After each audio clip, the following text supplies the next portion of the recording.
입소문으로 대박난 차 하면 어떤 게 떠오르시나요? 몇 년 전까지만 해도 가성비로 QM6나 니로 같은 차들이 언급되곤 했었는데 이거보다 훨씬 전에는 K9이었다고 생각합니다. 사실 K9은 평가가 굉장히 엇갈리는 차 중 하나죠. 좋고 나쁘고 이런 것보다도 누군가는 굉장히 가성비 차라고 말하고 누군가는 또 비운이 차라고 말하잖아요. 그럴 수밖에 없는 게 가격만 보면 그랜저 풀옵션하고 차이가 크지 않다는 것도 있는 한편 G80하고는 가격이 또 완전 겹쳐서 차라리 제네시스로 넘어가는 사람들이 많다 뭐 이런 거죠. 그래서 실제 판매량도 제네시스에 거의 몰빵하는 수준인데 K9 정도면 그래도 플래그십 모델이잖아요. 아무리 그래도 그렇지 왜 그렇게 제네시스한테 밀리고 있는 걸까요? 진짜 브랜드 차이만 이유일까요? 오늘은 그래서 판매량을 간단하게 비교해보고 대부분의 소비자들이 K9 대신 제네시스로 넘어가는 이유에 대한 이야기를 해보려 합니다.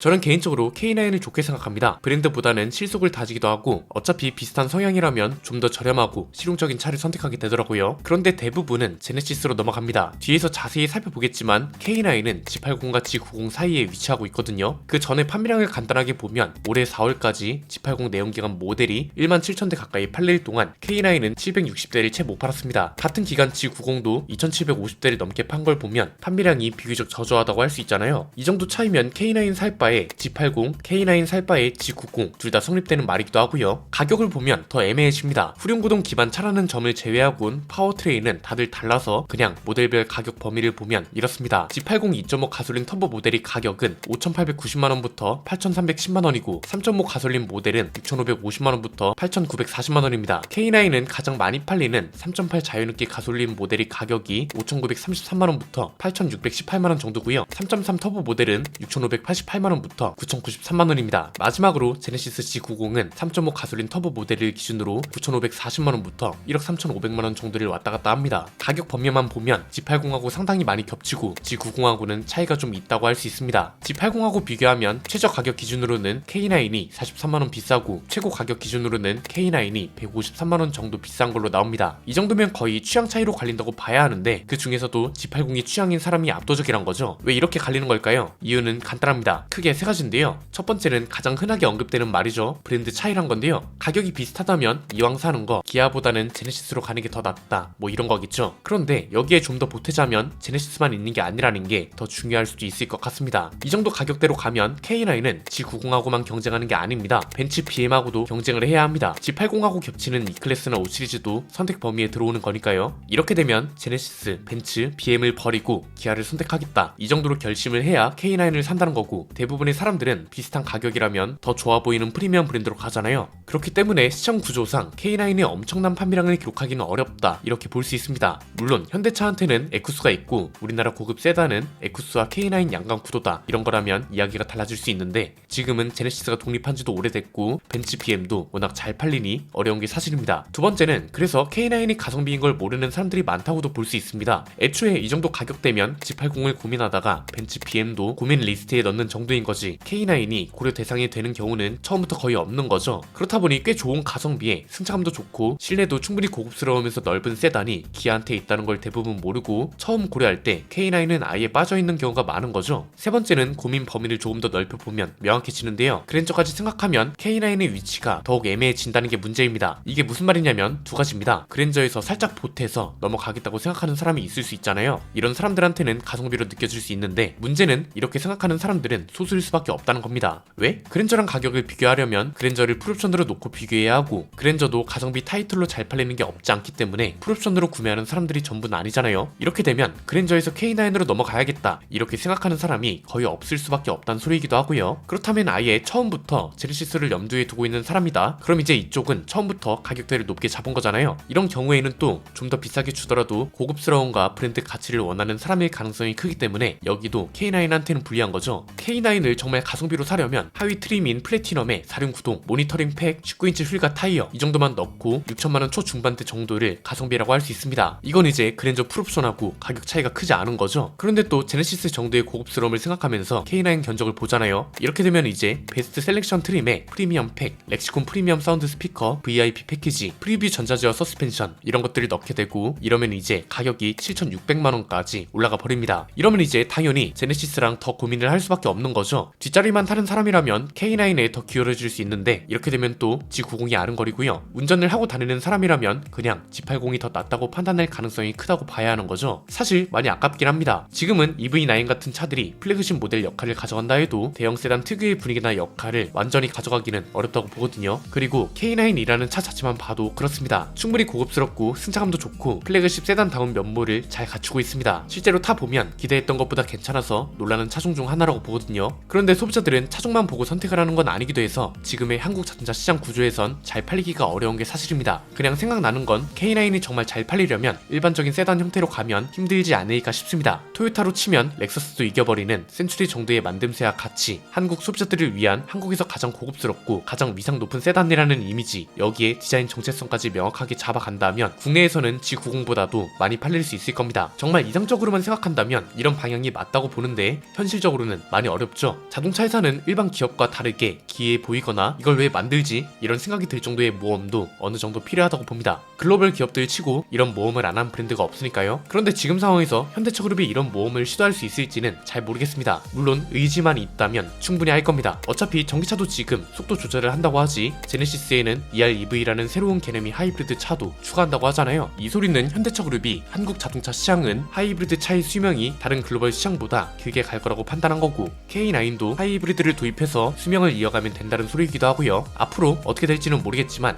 K9보다 제네시스가 잘 팔리는 이유에 대해 생각하면서 K9이 아깝다는 생각도 들어서 이야기를 전개해봤습니다. 오늘 내용은 여기까지입니다. 내용이 유익하셨다면 구독과 좋아요 알림 설정 부탁드립니다. 지금까지 저는 안피디였습니다. 감사합니다.